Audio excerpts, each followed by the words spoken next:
Good evening, everybody. What's happened? It's time for Thrifty Business because it's Thursday night. And with me from the Great White North, Lisa Boland. Lisa, how the heck are you? Hi, everybody. I'm pretty good. Just still running, getting home from work. So thanks for joining us tonight. And you're here for a very specific reason. So let's get right to that reason. Now it's time for Jay's Tiki Talk. Each week, I drink a different rum out of a different tiki mug and try and match it up to my guest. And our guest this week is Nancy Eaton. Now, Nancy has taken a small break from eBay. So small, it lasted more than 2 decades.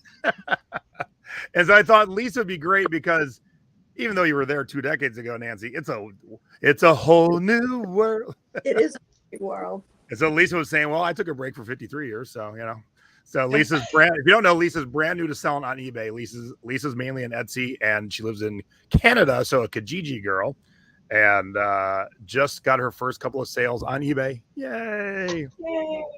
Now, Nancy is so old. How old is she? I mean, in terms of being on eBay, Lisa, can you tell me the definition of retro?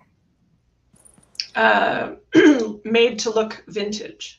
Right. So Nancy's eBay ID is the word retro. No one had it. That's how long she's been around. So I picked out a very retro mug. Ooh. That's called awesome. That's called Mod Bob. Love that. And that's from a guy named Odd Rodney in Phoenix. And because Nancy worked at Apple, I had to drink some Savage Apple tonight. So Excellent. Nice. By the way, this is not a good rum. It's a fun rum. Because I was talking with some friends about good rums earlier. This isn't one of them, but it is a yummy, fun thing just for kicks and grins. Have you had Siesta Key rum? I do. I have some in my bar. Siesta Key coconut rum is the best. It is. Lisa, what I heard a can open. What are you drinking? I am drinking Fort Garry Brewers Legendary Lemon Radlers. Ooh. Nice. And what you got there, Nancy? I have all I had left in it was Bacardi and lime with a little bit of coconut flavoring, and that's it. All right, you're just making a cocktail. I love it. All right, you got a great story. Sit back, relax. We'll see you in a little bit, and we'll talk about your journey and why you're back. That's the big thing. Why'd you come back after all this time? Dun dun dun. All right, let's get right to our score. And now it's time for our scores of the week. These are the items that you should be on the lookout for when you're out thrifting. Well, this one was kind of fun. As you know, I always love sewing patterns, and this was different. I hit a tiny rural thrift store a couple of weeks ago and found 3 of these suitability patterns, which I've never heard of in my life. They're all horse related. 2 of them were like horse riding coats. And then this one was for a horse blanket. So I paid 25 cents for it. It sold in 6 days, which is pretty good for Etsy, for $28 US plus shipping. You know, I prepped the show, obviously, but I don't really pay attention to the co-host stuff. Until you started talking, I'm like, my God, this is a pattern for a horse? Horse blanket. That is awesome. Like, talk about something totally different. I had no clue those things existed. Neither did I till I saw them in the book. Even look at that. Even Stephanie, our resident queen, I've never seen one of those. And then this was actually a freebie. Hey, 25 cents. This is Mr. Ed. Of course. This was a freebie. I got 6 of these from work. It was just a pamphlet and yarn. And I sold all 6 of them. This last one went for $25 US plus shipping to the States. Nice. That was nice. I like free. This one did catch my eye. Canadian Mennonite Cookbook. Yes.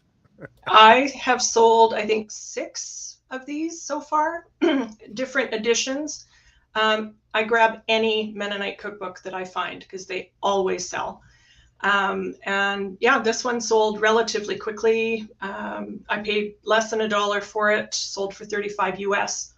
That one took about 3 months to to sell, but they always sell.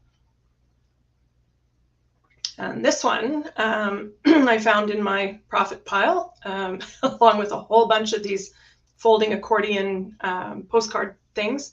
I paid about $1/4 for it, and it sold for $20 US after profits. No, you can't see them on Etsy, Mom. She's telling you. So if you're missing them, you're not listening. Etsy doesn't show the sales, unfortunately. Yeah. Well, guess what? I'll show you all mine. All right, pick this up on our Montana trip for $10. Sold for $68. Awesome. And before I even had, I listed it real quick, and then in the morning I'll put the video. The teenager made a video because it lights up, and it was sold by the morning. I never got a chance to put the video in. So I would have kept that. Anytime you have anything that lights up, take a picture of it lit up in the dark, and then just regular. Quick $68. All right, even quicker. Pulled some stuff out of, I think, a Buffalo Exchange. And so these are called Spirit jerseys, if you don't know. And they're quite popular, and they make tons and tons and tons of them. And then once one has been retired and they're on to the next one, people are hunting for them. And no one had a good collage picture. They either had the front, which is just the D, or the Disneyland on the back. So I did the collage with the front, the back, and the close-up of the sugar cookies. And I think that contributed to my very quick, less than 4-hour sale. Oh, sweet. And I think we paid $8 for it. So it was nice. All right. So talked about this in the Secret Beach the other night. Had no clue what this was because I've never sold vases. But we do have an amazing group called the Thrifting Board. Hi, everybody. Where thrifters love to help each other. And so everyone came out and said, okay, these are the terms you're looking for. This is the maker, blah, blah, blah. And this is one of those items that came from my buddy Cletus. He cleans out houses and then brings me the good stuff. And so this was free and it sold for $70. And then Cletus and I split it. Nice. Yep. Gotta love free. And then, you buy tiki mugs, as one does. Not Lisa, maybe, but me. Yeah. And not for that price. And, shelves get full. I bought this at the bars. Undertow. It's one of our favorite tiki bars in the country. It's in Phoenix. And I'm just out of room in the Undertow area of my shelves. And although it's a great mug, it just wasn't the best mug. They have some way better ones.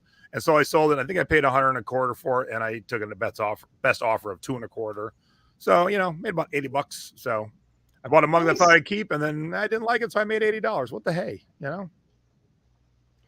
That is the joys of reselling, because you can always get rid of the stuff that you don't need. There. And now it's time for our CD and cassette scores of the week. And as always, we start with flipping cassettes. All right, I only had one for $8 this week. I don't know. I don't know if the bubble has burst or I haven't listed anything new, although I do have a bunch listed. I haven't listed anything new in cassettes in quite a while. So when I sold an $8 one that I only spent $0.25 on, I'm like, well, that's a good percentage. It's a Peggy quarter, so the percentage is pretty good, but only one cassette.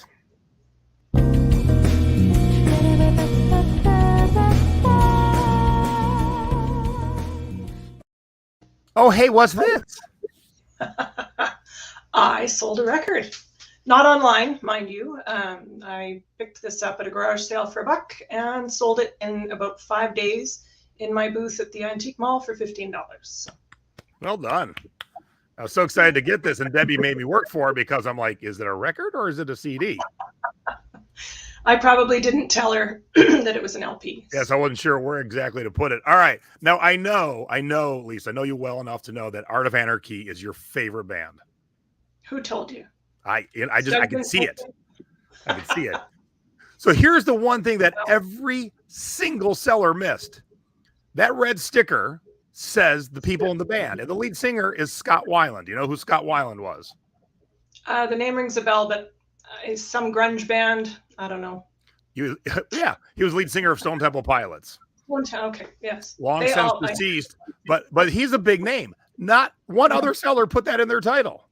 And then the guitar player is Bumblefoot, who I for sure know you don't know, but he is a pretty decently famous guitar player. He was in Guns N' Roses for a while. So when you use the proper keywords like Scott Weiland and Bumblefoot, you get a decent price. I paid $10 at a record store. I don't think they paid attention to the sticker either, because I was like, why is this only $10? And it was new and sealed. And but I'll take it. And then I sold it for $51 plus shipping. Woohoo! Read those stickers, people. Even if you're running a music store, read the stickers. And now we go from flipping cassettes to flipping CDs. I'm sorry, what were we saying, Lisa? Oh, I was going to say, if you have room in the title, mention the hype sticker. Oh yeah, good, very good. Woohoo! All right, so I had some better sales than this, but come on, the movie's called Zombievers. It's Zombie Beavers, so I had to share. Is it Canadian? I don't even know. They'll damn you to hell. That's the tagline. So I definitely had to share that. Did pay $5 for it and sold it for $30. Wow. Zombievers. All right, you ever seen the movie SLC Punk? No. About a punk kid, a little bit younger than us, growing up in Salt Lake City back in like the late 80s, early 90s, dealing with being a punk in Salt Lake City. So very big indie type movie. But great soundtrack. Picked it up at a record store in Chicago for $12 and sold it for $45. Cool. All right. I paid $20 for this Iron Maiden. Boom, because I knew it would sell for $100. And it was only up for maybe 4 weeks. And that wasn't even my best CD sale of the week. It was Roxy Music for $150. I paid $1.15 at an estate sale. This was part of the row of CDs in the garage that I thought were listed, and they weren't for 6 months. They were just sitting there. So I finally got them listed. I've already sold like 6 or 7 of them. And I'm in those 6 or 7, I've done $1,000 in sales. And that was just sitting there. I have Avalon on cassette from the first, when it first came out. Not worth nearly not worth nearly the 150. But this was a super audio special type CD, so yeah, that's why it went for so much. And finally I get to do this. Am I forgetting anything? Hey, wait, hold up. Don't forget about me. Whoops. Now it's time for Stacy's Budget Bin Scores. We haven't sold any Stacy's Budget Bin Scores in a while, and finally, there's Boots Randolph. Now, do you know who Boots Randolph is? Nope. I almost guarantee you know his most popular song is called Yakety Sax. Oh, yes. Okay. Definitely. That is the Benny Hill theme music. Yes. So if you've ever watched Benny Hill when he's chasing the girls around, that's Boots Randolph. Stacy picked it up out of the Christmas clearance last year, and it's been listed since before last Christmas, and someone finally scooped it up for a whopping $11. But still a good return on $1.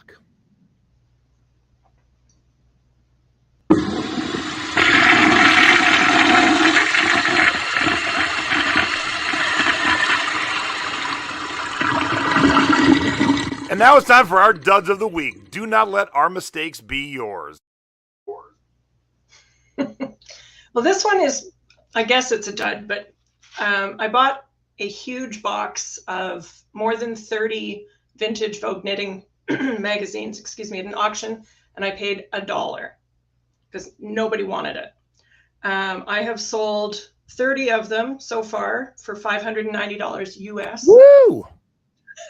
I have 2 left. This is one of them. And it's been listed for 7 years and 4 months. What? So, yep. Well, you are determined. Oh yeah. I figure I've made my money back many times over. I'm more than willing to sit on this and wait. I don't know why it's showing it in Canadian dollars again, because I sell in US. It should be $25. I think that's weird. Yeah, it always. Look at that. It always does it. Yeah, I don't know. It's kind of weird. Well, I guess because I'm technically on Etsy.ca. Excuse me. And this I thought was awesome. It's a coffee mug with a nurse-shaped handle, and I figured, at least over the pandemic, somebody would have bought it. But that one's been sitting for 3 years and 4 months, and it's just sitting there, and it's, I think, $22 22 US. And again, like, I picked it up for $1. So if you're a nurse or know a nurse, that's where you go. Bitchin' Kitchen. Yep, that's me. And Adele, welcome back to selling. Good to see you. All right, so this is not how it's supposed to work. I took an offer of $20.50, but I bought for $21. That's not how it's supposed to work. But this was the last record from Record Store Day this year. I sold all of them right away. I did really good. I picked winners all the way through. Just that this was the last one, and I did sell 3 of these for profit. But the last one just didn't go, and someone finally offered $20.50. So I'll lose a couple bucks in fees, but it's gone. And on to the next one. So it won't appreciate any more in value. So I'm not going to wait around. All right. Now this one I made money on. I bought it at Buffalo Exchange, $15, old gym bag from the Castaways Hotel and Casino right here in Vegas. And sold it for $40, but not 7 years. But for me, it's very long. Look at that. July 2019. That's a good amount of time. Well, we're closing in on 2.5 years. That's pretty good for me. So 2.5 to me is Canadian 7.5. Dog years, yeah. But this is one of those things where I thought it would sell quicker and better and for more, and just like, damn. And then finally sold. I think I made $20, so I'm happy with the profit, but it just wasn't as exciting as I always hoped it to be. And now it's time for Where in the World Did Our Stuff Go? If you are not shipping internationally, you are leaving out 7.3 billion with a B potential customers. So is this the Ellen DeGeneres pants collection? Pretty much. That's actually spelled, it's North Fremantle with 1 E and it's one word, but close enough. Thanks, Debs. Yeah, you can see it on the map. It is spelled correctly on the map, but yes, it went to let me point to where I misspelled the word. Far Western Australia. So hopefully it gets there because I mailed it 2 days before Canada Post sort of suspended shipping to Australia. So we'll see. Haven't heard anything one way or the other. And of course it's untracked. So who knows? Yeah, and no props department, Christine. Everyone else sells the props department except me. Hi, Christine.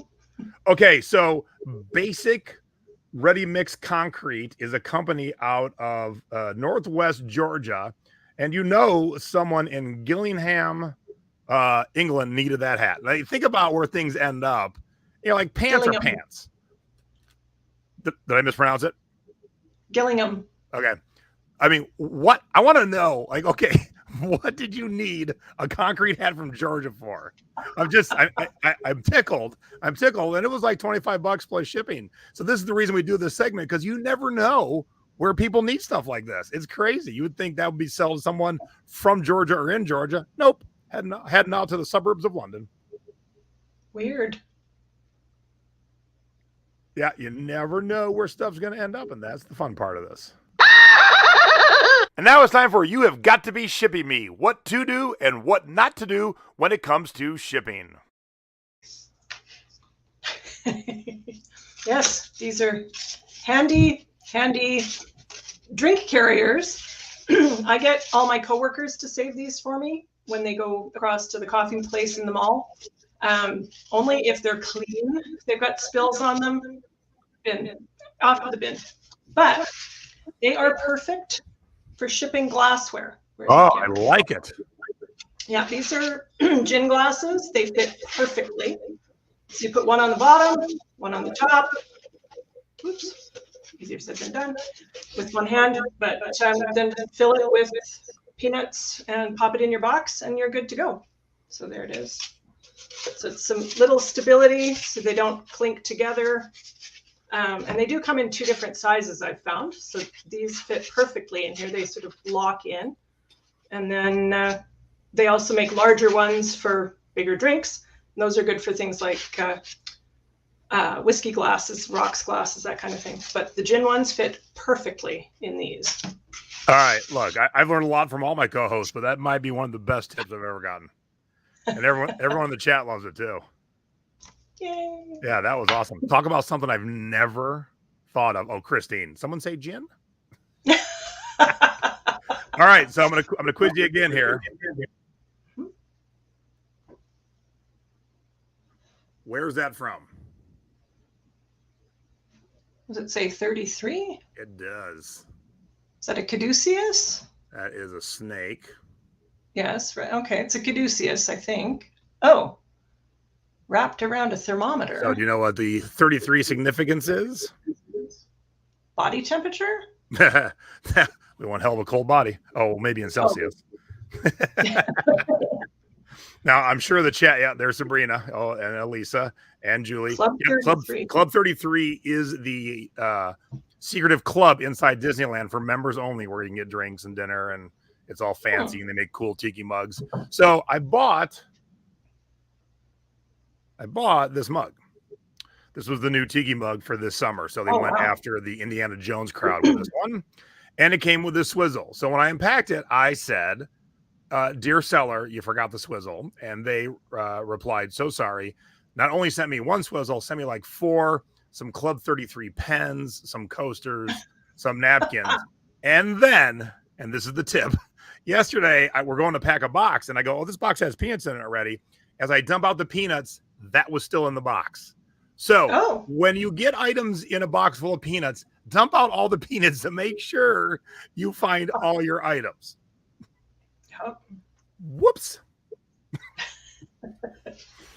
I mean, and I wasn't mean, luckily, too, because I've been like, yeah, I've had it the whole time. It's just sitting in the box. My bad. But I reached through it, obviously. I just never touched it. So always dump out your box, because we have the peanut dispenser in the shipping area. And there's been times where we're open the peanut dispenser and here comes a swizzle or a mini tiki mug, things that we didn't see in boxes, and we dumped the peanuts in was in there. So always dump it out. You're right. Disney isn't in the title, John. I didn't even think about that. How do you become a member of Club 33? Well, first you got to wait about 15 years, and then it's $50,000 to join, and then it's $10,000 a year. And then, of course, you have to pay for your dinner and your drinks and everything else. Yeah, no. Yes. Don't think I'll be doing that. Yeah, as Linda said, you have to be really, really rich. Yep. And you got to have time. So we're all too old right now. We do not have time. So if you're young and rich, you might have some time. And now it's time for the Thrifty Tips of the Week. Little tips and tricks to help you out when you're outsourcing. Oh, okay. I was thinking, what on earth is this? Don't be afraid to look under tables, on the ground, behind tables, if you're out at a garage sale or estate sale, church rummage, whatever, or the thrift. This past summer, we went just out of town about an hour, and we were messing around, and I saw some sewing patterns on top of a box, picked them up, and the box looked like a box of garbage, literally, like it was old newspaper. The box looked like it had been wet at some point. But so I walked over and I, hey, how much are these 3 patterns? And the guy said, oh, is that the sewing box? And I said, well, no, it's a box of paper with 3 patterns. Oh, I thought it was all patterns. Oh, just take it. So, okay. So we were sort of thinking, well, we'll just dump it in the garbage on the way out. But we looked through it, and we actually found it was all newspapers and stuff from the early 70s. Or I think it was about 75, some old music mags from around 75, and somebody's itinerary and bus ticket from a bus tour to from Winnipeg to Minneapolis to go see Led Zeppelin. There was no... What? Yeah. What? That's awesome. There's no ticket for the show, but there's like, okay, meet here to get on the bus, and we'll arrive at this hotel, and then the shuttle bus will go to whatever the stadium was or arena to go see Zeppelin. And then you spend the night in the hotel, and then you come back to Winnipeg the next morning. And pictures of the woman and her friend, like they were probably 18 to 21,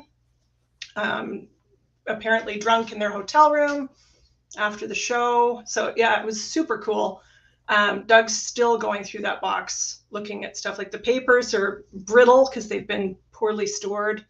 And then there was court papers from a local sort of minor celebrity. He was a politician who got busted for drugs and I guess declared bankruptcy or something. But there's tons and tons and tons of that guy's legal papers in this box. So we've been reading them all and then shredding them. So it's kind of fun. But yeah, always look under I table. love that. That is so awesome. Yeah. Oops, that got really big. All right, sourcing opportunities are everywhere. This was where we were on Friday night at the Rancid and Dropkick Murphys concert. I had bought a Rancid t-shirt at the merch booth, and we were walking around, and I was thinking about something else I just saw at the merch booth. So I quickly looked it up on eBay, and this poster that just sold on eBay for $178 and $100 and $150 only cost $45 in the booth. Sweet. So hell yes, I bought two because I'll put one up, sell the other one, and then mine is free. See? And look, with the lack of toys and other gifts this Christmas, people are going to be buying stuff from all of us online. So I'm going to put it up for $199 and wait for the right buyer. But it is signed by all 4 members of Rancid. It's a kick-ass, heavy-duty print and $45. I'll turn it into almost $200, hopefully. So there are sourcing opportunities everywhere you go. You just got to keep your eyes open.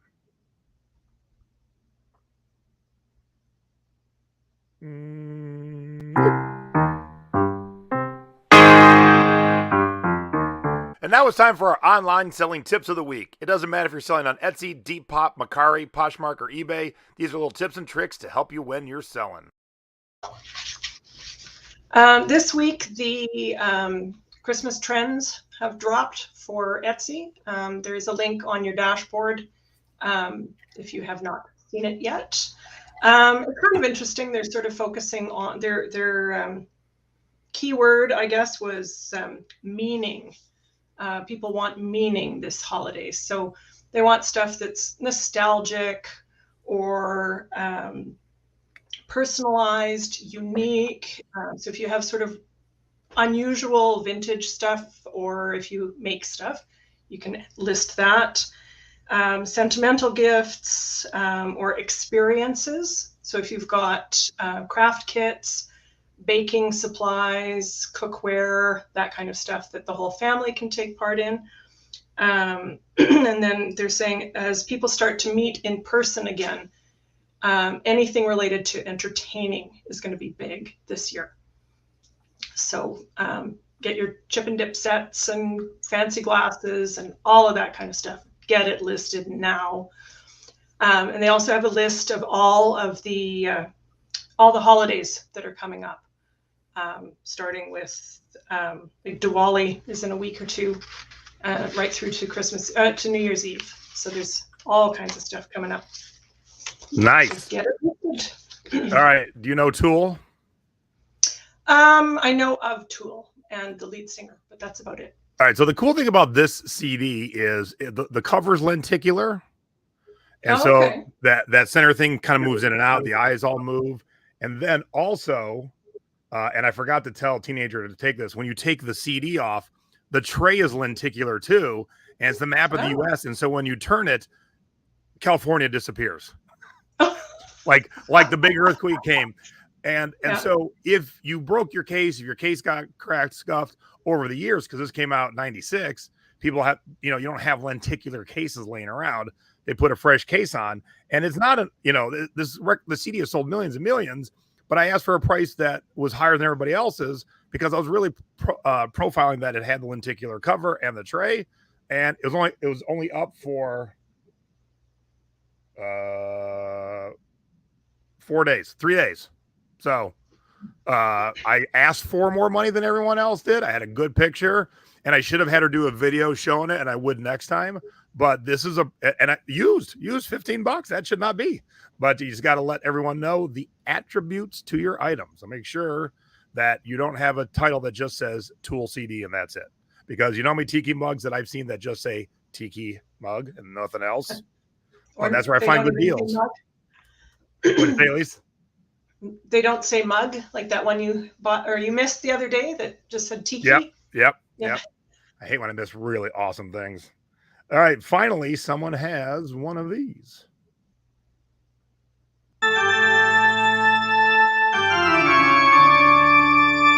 And now it's time for Unseasonably Sold. What did you sell out of season?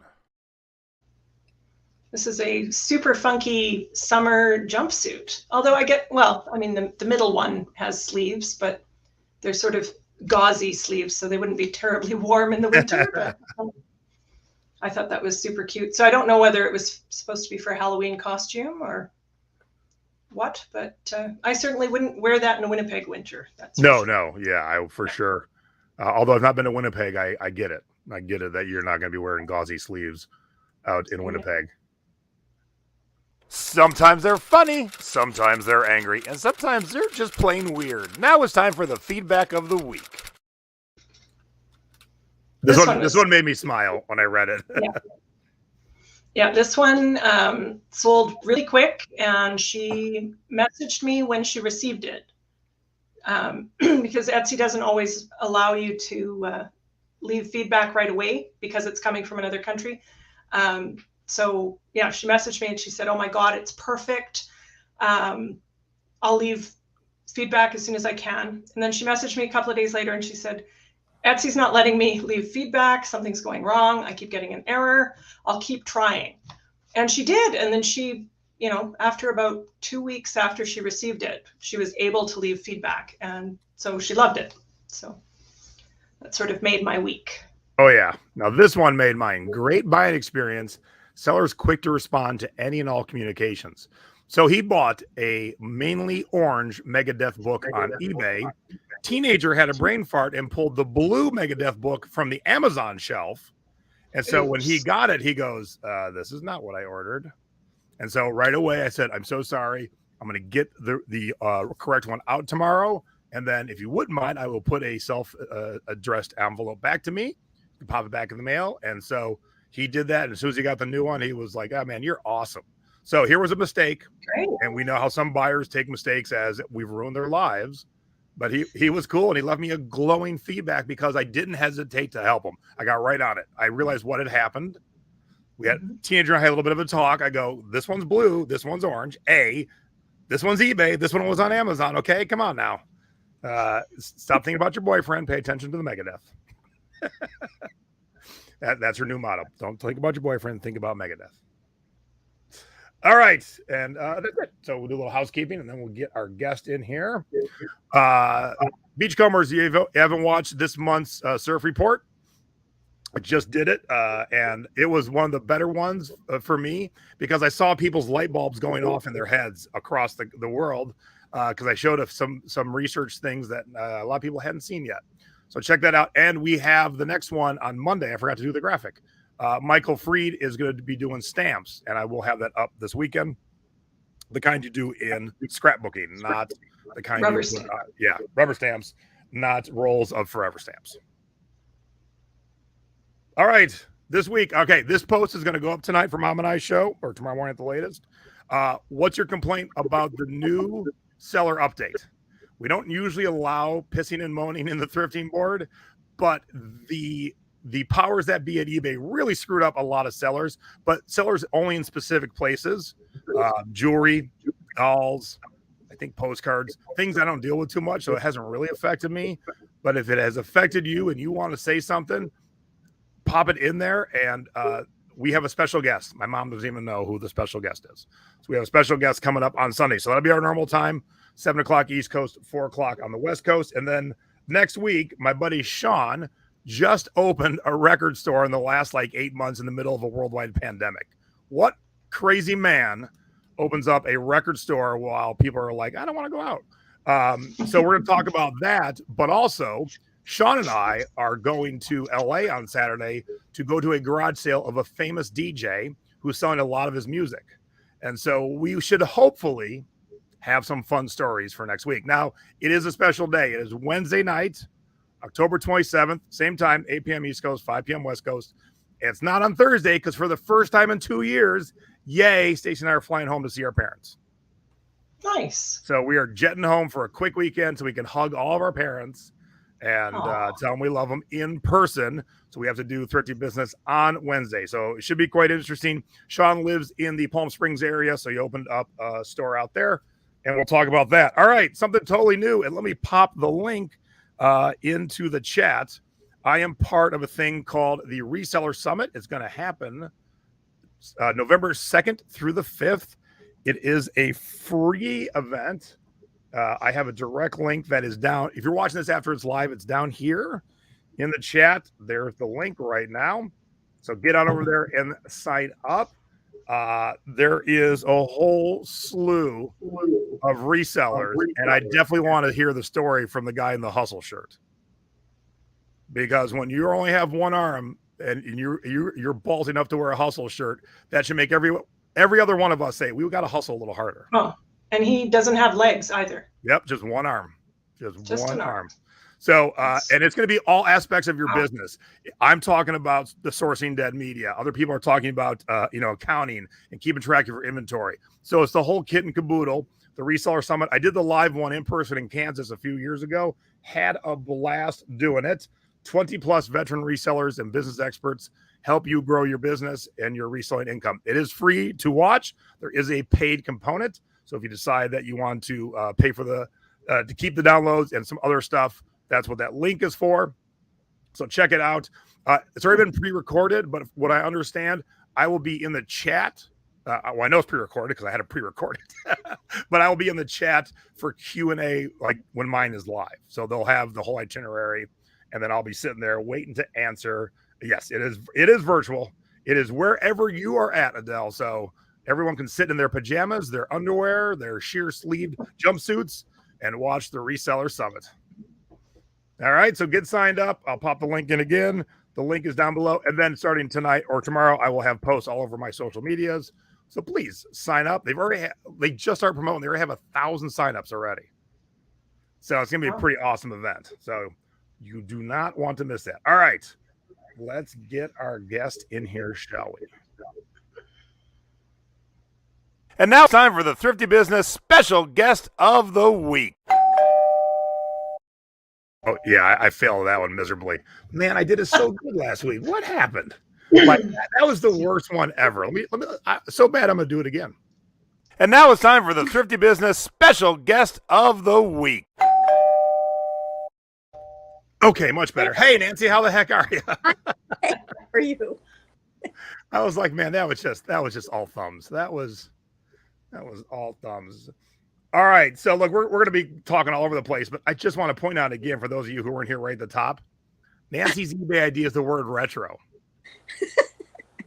Now, what year did you grab that ID name, Nance? 1997, early 97, I think it was. Yeah.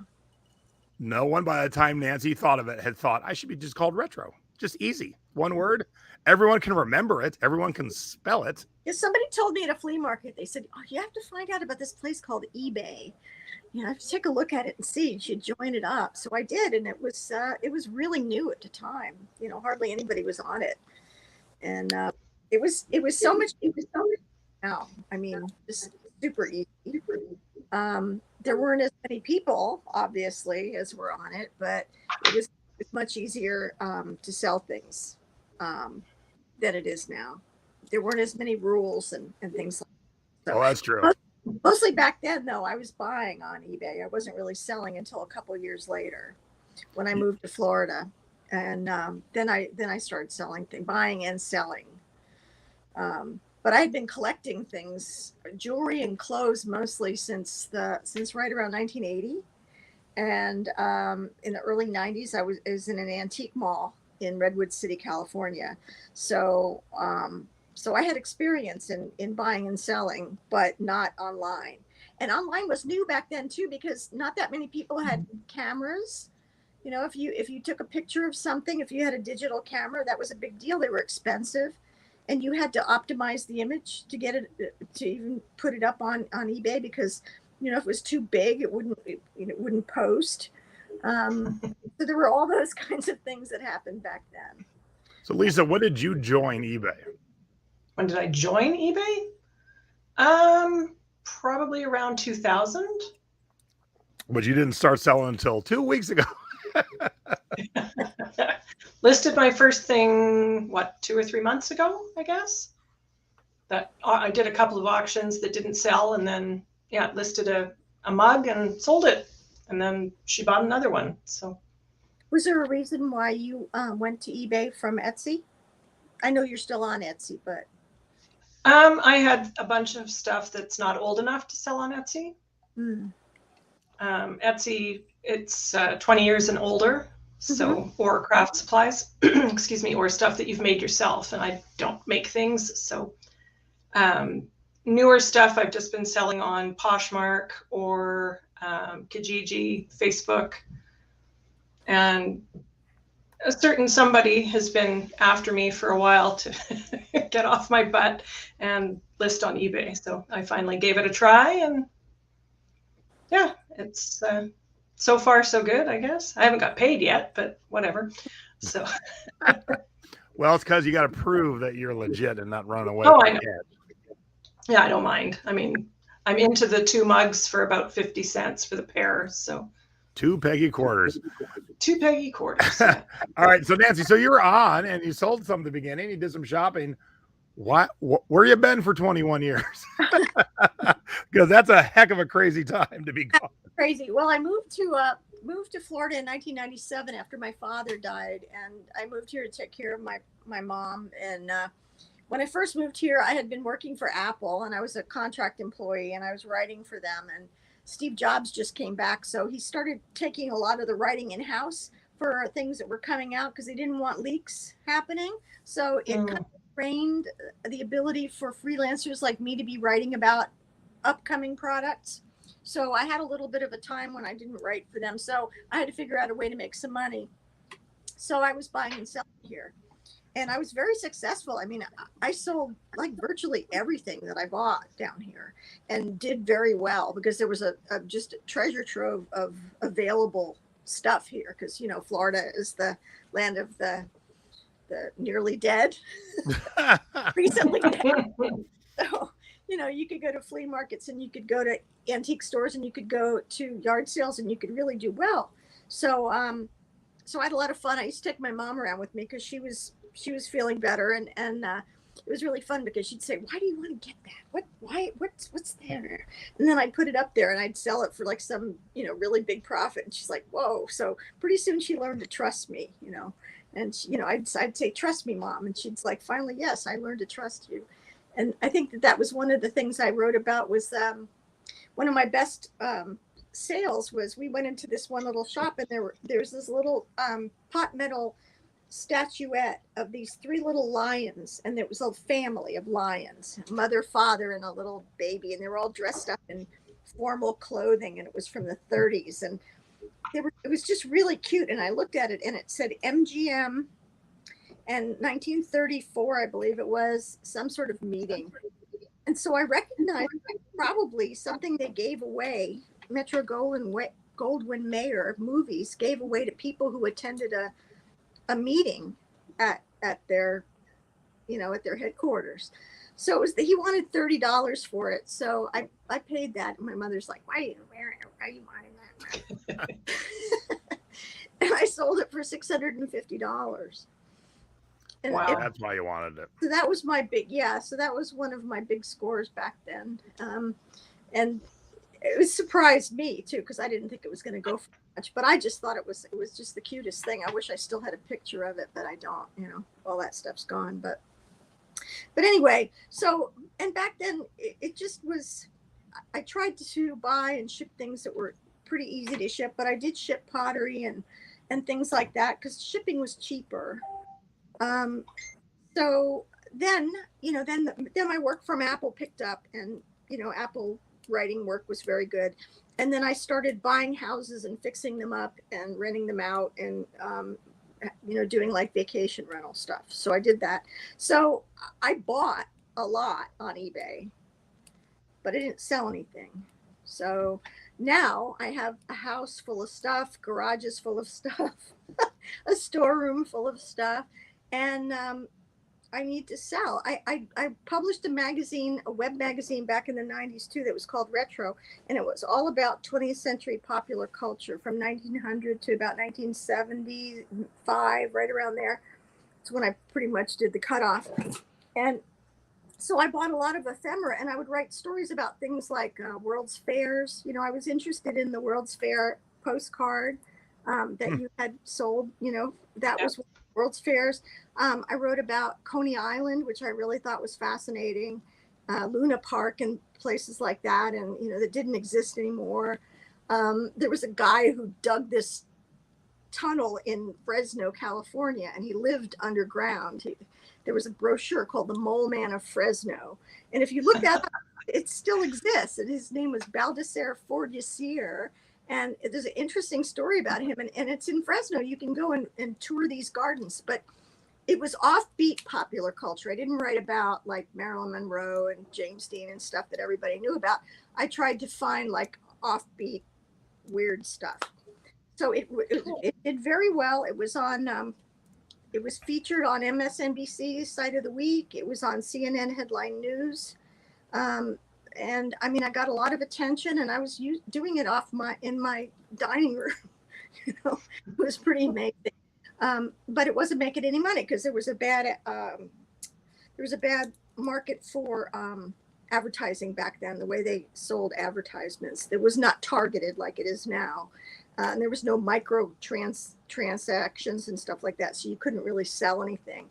So anyway, long story short, I had to shutter it. And I shuttered it around 2000. So I did that for a while I was doing some writing for Apple and whatever. But anyway, the reason why I'm bringing this up is because I bought a ton of ephemera to do this website. And I still own almost all of it. And a lot of it is probably pretty valuable now. And some of it's probably less valuable than it was, but I need to get rid of it because I'm getting older now, and you know, I don't want to die one of these hoarder old ladies. You know? So let's see if I got this straight. You're working at Apple, you've got rental properties, and you couldn't build an eBay empire at the same time? Come on, slacker. I would have loved to, because I had fun doing it. I really did. And I enjoy it still this week. I mean, I went out and I found this sink. I mean, it's not a vintage thing, but I found this Kohler sink that's beautiful, embossed artisan sink for $24. And I went on eBay, and it's like somebody sold one for like $690. And so I still got the eye, you know, so I just shouldn't be bringing stuff in. I should be getting it out. I think we all had that same problem. All right, so yeah. Lisa was looking at the notes and hearing what you had to say, and she wants to point you in the right direction. Oh, good. Thank you. You should be listing this stuff on Etsy. That's what I think. All right. I do have an Etsy account. Good. But I have not. I guess there's a selling account or a buying account. Well, I guess it's a selling. I've never used it, but it's up there. It's an account. I could post stuff up there. But what I want to try to do is sell things that are not fragile to ship. For now, I think I want to stick with jewelry, postcards, records, you know, stuff that's not breakable. I don't want to do like McCoy pottery and Roseville and all that stuff, you know, because that's cute that you think records are the non-breakable thing you're going to ship. No. CDs, sure. CDs. Records, nah, it's a little, you know, I've shipped a record to the Bay Area from Vegas, the proper way to ship it, and somehow it got broke to the point where you could take a piece out like a pizza. It was so crazy. Oh, it got stuck in a machine somewhere. So what about selling 78s? I mean, they'll break if you look at them. 78. I have now we've had a guest on before who's made a ton of money selling 78s. The 78s are a different material than records. And they're so brittle, and they could turn into dust in an instant. And I'm just like, 21 years ago, I'm like, I'm never dealing with 78s. Never.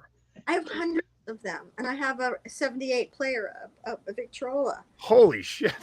Yeah. Okay, you're the first guest with a Victrola. I'll tell you that right now. I play guitar and ukulele, so I like a lot of those old records and stuff like that. So I've got, I mean, I just got too much stuff. I sell 78s locally, but I'm not shipping them.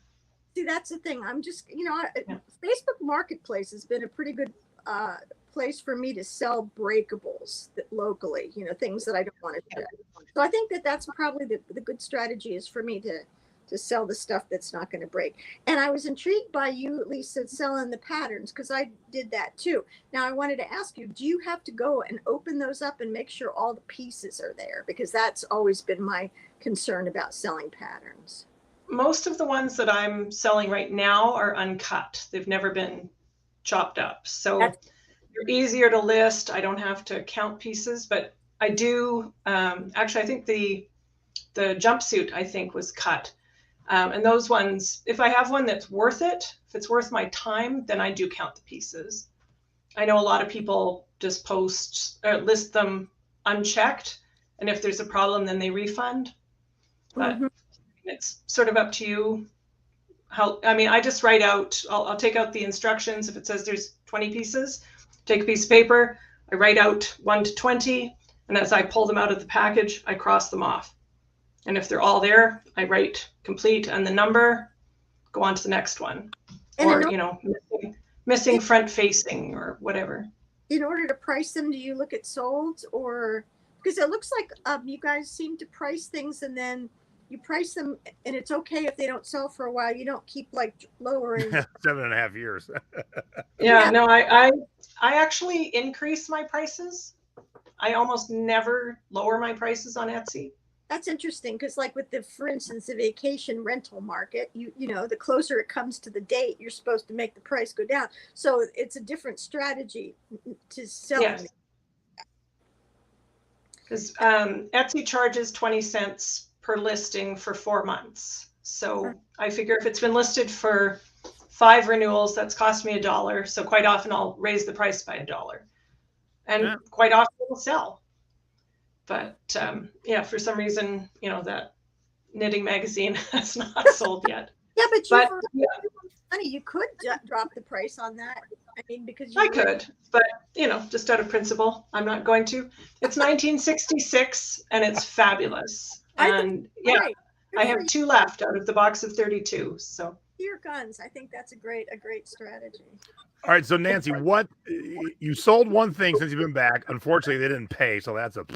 Yeah. Although that is being fixed by the end of this year. So, what was the most shocking thing, or what's so different that you're like, what is happening? Just all the different rules and all the different people that are, scamming. Like if you sell a postcard and then they'll replace it with a really bad one that they had, and hold up. Wherever you're reading that is not the norm. Has it happened? Sure. Does it happen enough to even warrant worrying about it? No. What about with records? Do you have that happen? Never. I've sold over 300,000 pieces of media, and I've maybe had 10 problems in the last 22 years. See, that's really encouraging. So this is, people put fear into your. I mean, people always say, oh, they rented my clothes or these jeans for the weekend. I'm never selling clothes. I sell bras. Now, I am not a lady, but I got to imagine, ladies, you want your bra to fit exactly how you want it to fit. So you would think people buying it through the mail, I would get a lot of returns. I think I've had 3 bra returns in 12 years. You sell like. So, I don't worry about it. When it happens, it happens. Are they vintage bras or like new bras? Used and new. Wow. Yeah. Really? So, if you're in some group that's like everyone's scamming the postcard sellers, that's not real. So, get away from those groups, because think about this. This is the thing I always tell people. And when I put it in this perspective, they really start to think. All right. So the Thrifting Board has 60,000 members. Let's say that you went in today and you saw a dozen people who had a bad buyer. This person got scammed. This person said it was broke. This person returned a different item. And you're like, oh my God, all these posts right in a row. Well, guess what? Of those 60,000, 59,978 didn't have any problems today. Yeah. And so if we're all just one item a day sellers, that is 59,978 items that got sold and shipped without any problems. And people focus on those poor 12. Now, yes, those 12 people did have an issue. But when you look at a pie chart, 12 to 60,000, that 12 won't even show up. It's so little. So don't fear that. Don't go into it going, oh, what if? Don't do that. Well, that's good. I guess the other thing would be just the kind of like the cost of entry. And it would be like, for instance, in order for me to sell postcards and do it right, I invested in a postcard scanner that'll scan both sides at the same time. I got a good deal on one, $199, and it was normally like a $350 scanner. So, so there's $199. Then I bought a scale. Now I wanted to buy like the right kind of, envelopes and stuff to put them in. But you got to buy like this huge quantity of them. They don't sell the kind you need at the office supply stores or anything like that. And you can't buy just like a small, reasonable starter pack. So you end up like having to invest like $1,000 in materials to start shipping things and sending stuff out. And Not necessarily. okay, tell me. I don't. The only thing I pay for is my envelopes that I use for sewing patterns. I sell some postcards, not tons, but postcards, Viewmaster reels, anything small, letter sized. I actually sandwich it between 2 pieces of light card. Hit up your local grocery or especially your bookstore. I work days at a bookstore. So we get lots of heavy card. It's the same thickness as a cereal box, but do not ever use cereal or food boxes. And it's just, comes in a sheet, sort of, half the size of a sheet of paper, usually flat on the bottom of the box. And I just fold it in half, put my postcard in it, slide it in I have a stack of old greeting card envelopes. Mm-hmm. Mm-hmm. Didn't cost me a penny. That's good. That's it. Good. Because everybody, you look on YouTube, some of these people are very particular about how they do things. You got to do it exactly this way or it's not going to work. And, again, just not having been in it for a while, I start to wonder whether they're right or not. And these are people that are doing this as a full-time thing. I want to do a lot of this, but I don't think this is going to be like a full-time gig for me. I think it's going to be like a side hustle, and a good one though, and important stuff. But I always get stuff for free. Yeah. Look. Now the other way to save money. So what's the biggest major city you live near in Florida? Tampa. Okay, so I don't know if any Tampa peeps are in the chat right now, but I know we got tons of Tampa peeps in the group. What you do is you make a post in the group. All right, Tampa Thrifting Board resellers, I want to order mass quantity of record mailers. Who wants to go in with me? Because when my mom does her meetup, they'll order 1,000 record mailers and everyone buys like 50 and then they take them home. That way they got the discounted rate and not one person had to sit on 1,000 record mailers. That's exactly what's going to happen. That's perfect. All right. Well, that's good. So I just need to hang out on the board some more. Just make a post. Hey, Tampa peeps, let's go in and buy a whole bunch of record mailers or postcard mailers. Who else needs some? Yeah. Because the price break can be great. When you buy 5 of an envelope or you buy 1,000, the price break is gigantic from that 5 to that 1,000. But as Lisa said, we use a lot of cardboard in sifting up videos and expensive CDs. And the best investment, everyone go buy it if you don't, electric scissors. Holy crap, it's a game changer. I hear my teenager cutting cardboard every morning to wrap them around we just ship it in the bubble mailer, but if it's a videotape, it's a little more fragile. If the CD's $150, it's getting a wrap in cardboard. And so she's constantly cutting. So that, it's key. If you get a box in the mail and it's not good for shipping anymore, but there's a couple good sides, just cut those good sides out, put them in your tub of scrap. Regular cardboard boxes, like regular cardboard boxes? Amazon box, eBay box. Week in my carport. There's a bunch of them out there now. Yep. So you don't have to always go buy new, but you can definitely find some buddies and they will definitely go in with you because everyone wants to save money on shipping supplies. Yeah, and it's important to understand then what your limitations are, what your constraints are for shipping and for sizes, and for instance, eBay has this new thing now with postcards can fit in these certain sizes and you get a kind of thing. Yeah. So again, there's a lot. I think that there's a learning curve when, if you're just starting out or not like Lisa, where you've been in another, doing other things, but if you're just starting out cold, there's a pretty significant learning curve. And I think that this is, Jason, your forum is just so helpful, I think, in getting past that. But it's just that it would be good to have. Oh, that's my parrot. I'm sorry. I'm just like, is Doug whistling at you, Lisa? Nope, he's downstairs with the girls. Have an African gray parrot.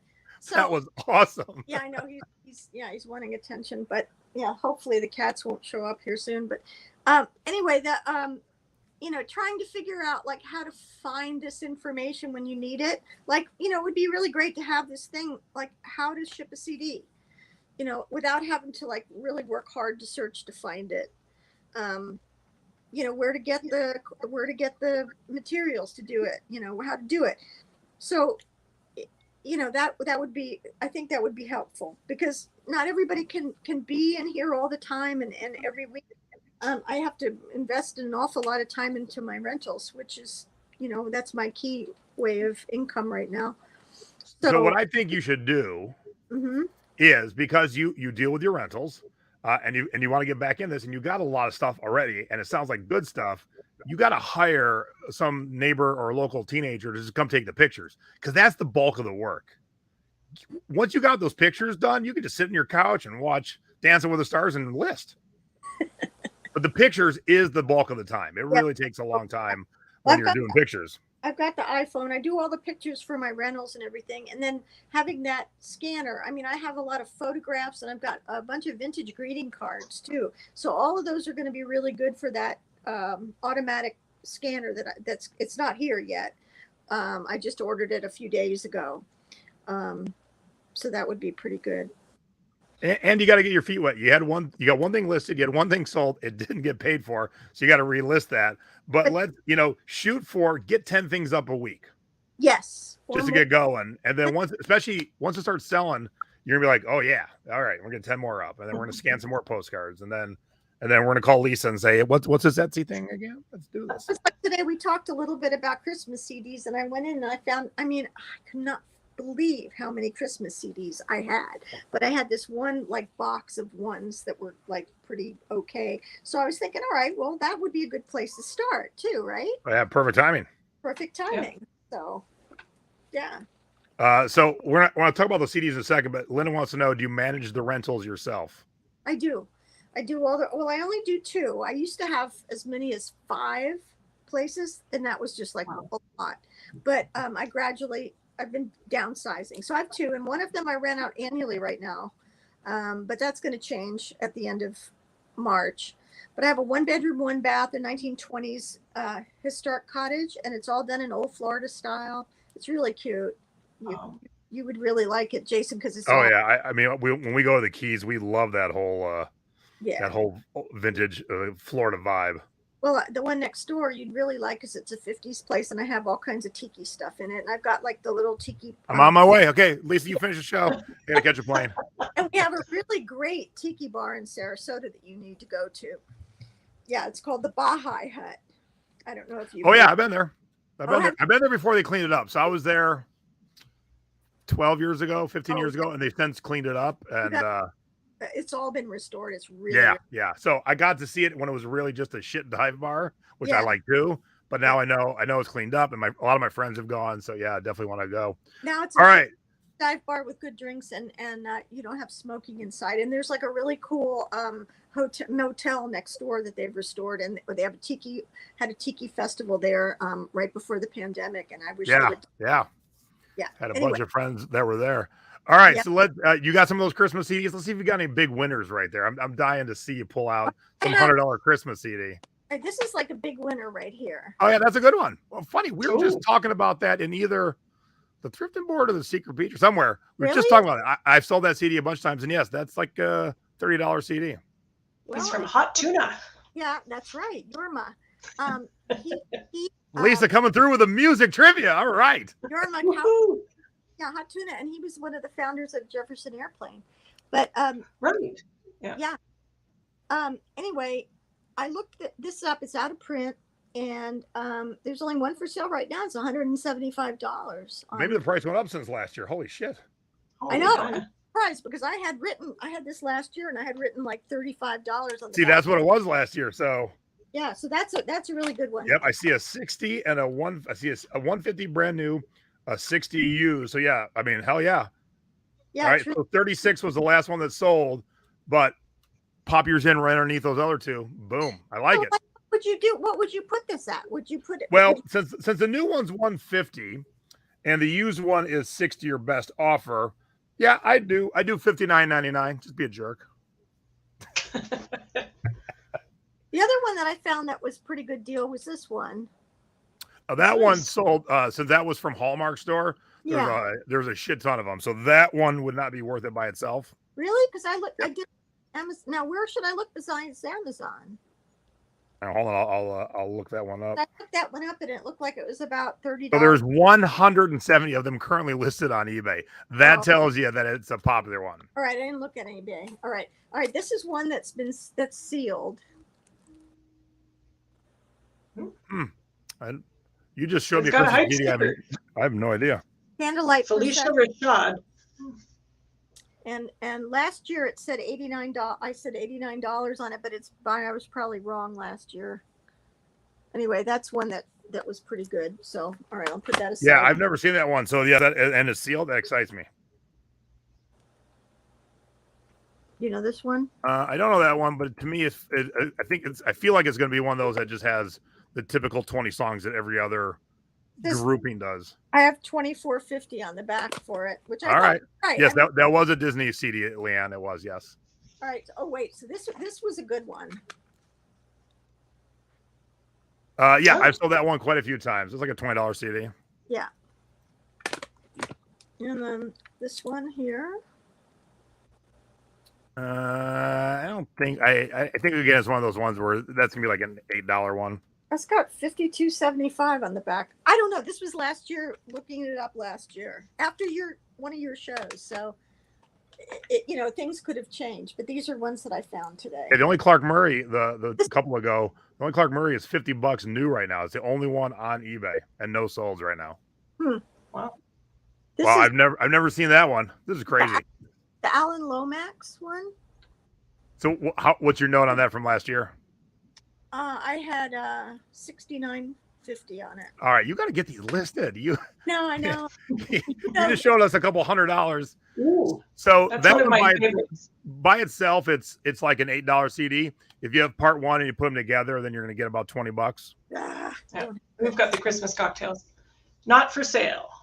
And there's a box set where you can get all three of them. I got the box set in my personal. This is one that I had up last year. So this didn't sell, but this is like a Western one. I've sold that one a couple times. Mm-hmm.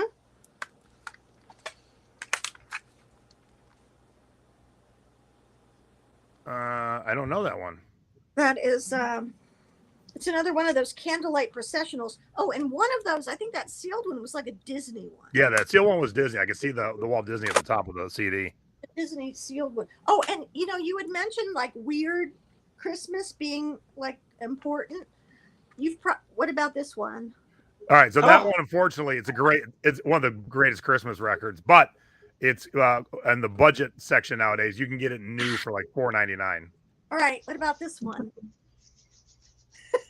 I don't think that those do well. I think Lisa wants it because she's a redneck. Lisa, you want? Yeah. I'll send it to you. I'll take the Muppets, but not the redneck. Yeah, someone just sold that redneck style too for $6. This is a good one. Yep, I've sold that one. Probably a dozen times over the years, but that's a good one. And I have 25 on the back of it. Yep, that's about right. And then this is a good one. This is a Caribbean Christmas party. Wow, look at those suits, Lisa. Oh my gosh. Oh, Lisa, I've never seen that one, so that one's a new one to me. I found a pattern of men's leisure suits from the 70s. Awesome. Yeah, so that's a pattern that I found the other day. All right, so what's this one? This one was a surprise because usually these are not pretty good, but this was not bad. I mean, to me, that would be something that's usually like $3. So if you see it differently, then I would be happy for you. And then this is one you told us all about, these kinds. Yep. So is that the one with 45 or 7 tracks? Yeah, a whole bunch on the back. 45. 45. Yep. So they took a couple tracks off after a while. So 45 is your selling point on that. Is it good? Yeah, I mean it's again, it's the typical Christmas stuff, but it's so big. 45 songs of all the old classics is pretty awesome. This is Jimmy. I love this. I don't So want that's a weird one because it used to be expensive, and then I think they brought it back into print because the bottom fell out on it. But I think I just looked it up. Hold on, the other day because I think I have one. You've probably got most of what I've got here. This is the cream of the crop. There's a whole bunch of other crap. I mean, I tell you, there's like another 100 that are like not even worth showing you.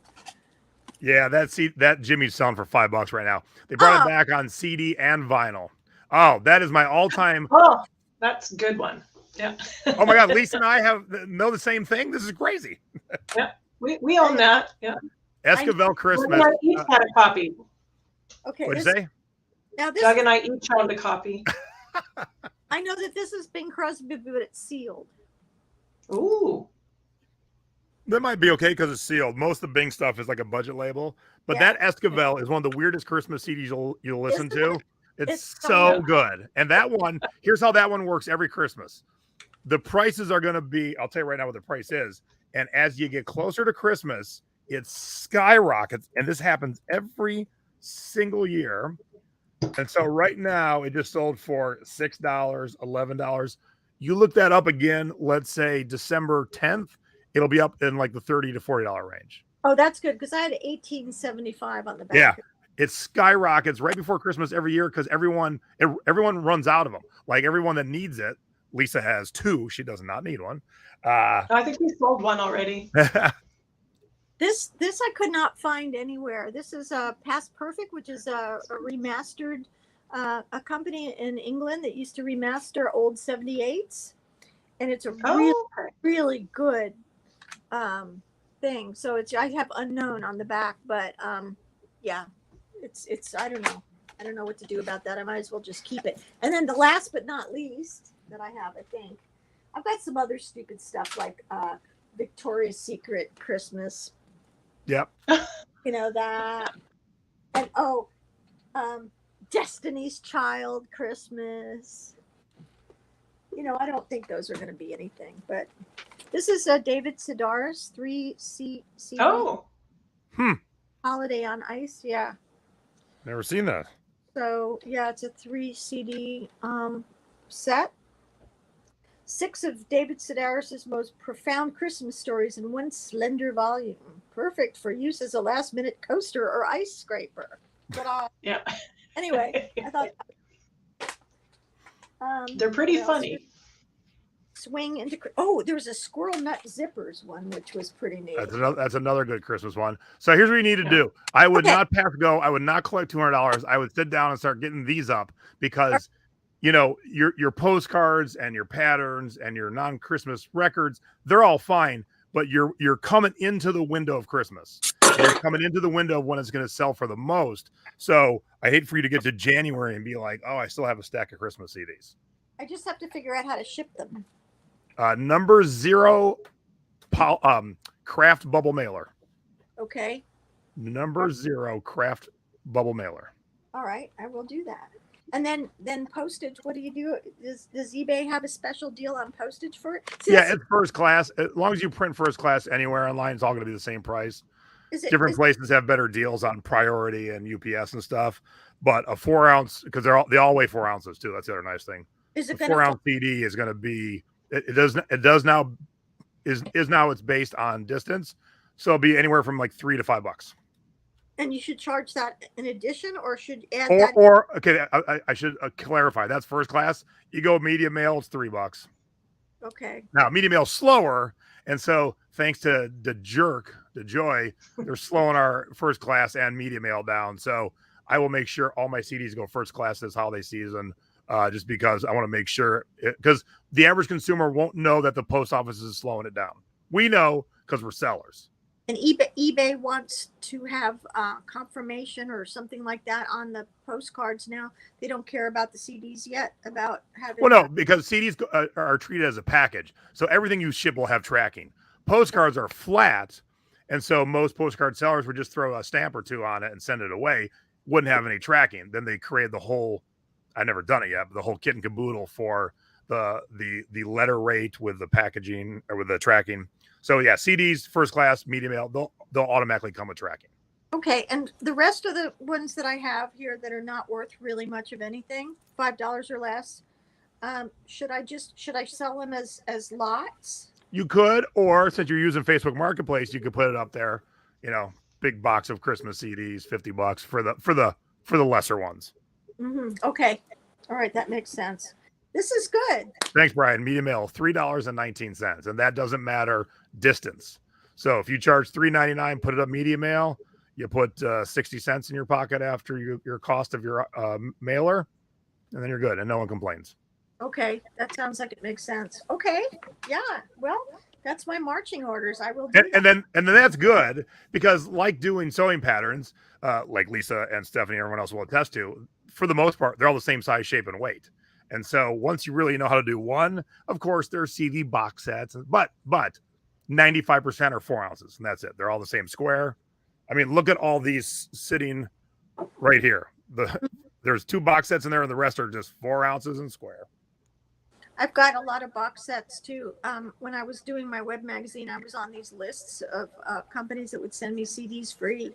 So I got a lot of box sets of stuff that really are worth some money. Awesome. All right, so here's what we're gonna do. Okay. Get your stuff up, and Debbie, let's have her pop back in like a month, and we'll look at your store. Okay. All right. Yeah. Does that sound like a good idea? Yeah. All right. So I screwed up last week, Lisa. I said goodbye to our guests. I ended the show, and then she said, "Hey, what about my scores?"